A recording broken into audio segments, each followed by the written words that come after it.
The Denver Nuggets have signed Russell Westbrook. Oh, yeah. Your guy. Wait till he's cutting off the ball. Jokic is finding him in the dunker spot. He's taking the dunker spot from Aaron Gordon. Aaron Gordon's sitting down, and now Russ is down there just finishing, attacking the rim. And I shouldn't say they have signed him. They reportedly will sign him. Reportedly will. We still are there, right? We're still not to the point that they will sign him or have signed him. We're still at the reportedly will sign him. And then they're like, this will happen level of signing him. But why hasn't it happened yet? What's the wait? What's going on here? Would what would be, of all his amazing achievements, including the MVPs, the title, dominating the NBA Finals, and everything else, if Nikola Jokic could make you start liking Russell Westbrook, it would be his greatest NBA achievement. It would be. It really would be. It really would. What we have always said, it is such a blessing to get to play with Jokic. He just makes everybody better. He makes everybody better. That's the kind of player he is. And the offense is running through him. And so now, I guess we're about to see. But man, that would need to be on his Kevin O'Connor's version of a Hall of Fame plaque. Made me warm up to Russell Westbrook. That would be the greatest achievement. I mean, unfortunately, like you have some people, saying Jokic can solve anybody. Jokic can fix anybody. Well, anyone. I know, for years, Tom Brady could fix almost everybody, but not everybody though. He couldn't fix Chad Ochocinco. He couldn't fix Antonio Brown. There are some unfixables at the wide receiver position for even the GOAT, Tom Brady. And I believe for the Denver Nuggets, if they do indeed sign Russell Westbrook, it will prove to be the case that Jokic can't even fix him because it will be a disaster. He can't shoot. He's a poor decision maker. His rim pressure is fake these days. He's not an effective at-rim finisher anymore. He's a sloppy decision maker. You want to sign him to be better than Reggie Jackson? I'm not sure he's even better than Reggie Jackson for the Denver Nuggets. Wow. So don't even get started on saying, he could be a supercharged version of Bruce Brown. No. Not even close. This is your guy, Calvin Booth. He's one step ahead. He's one step ahead, Kev. Boy, he sees what no one else sees. Michael Malone and Jokic see what they don't see. Do you think who do you think is actually the driving force behind? Jokic. You think so? Just Jokic? 100%. He wants him. Somebody reported DeAndre Jordan as well, but why hasn't it happened yet? All right, here's what I'm going to tell you. I don't know. This is completely unsourced what I'm about to say, but why hasn't it happened yet? My gut feeling tells me that the Nuggets are looking for other guys out there instead of Russ, and Russ is maybe the finances, and they're trying to figure out what the roster is going to look like as they're figuring it all out.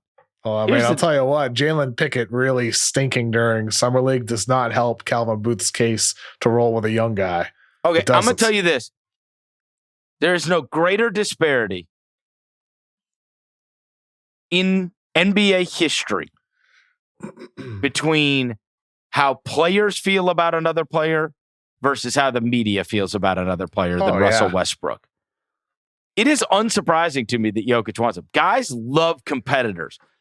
They love and they want those guys on their teams. And Russ embraced Jokic at a time when Jokic was not respected. Westbrook also respected Jokic and embraced him when he was an all-star. And so they've kind of had a liking to each other for years now.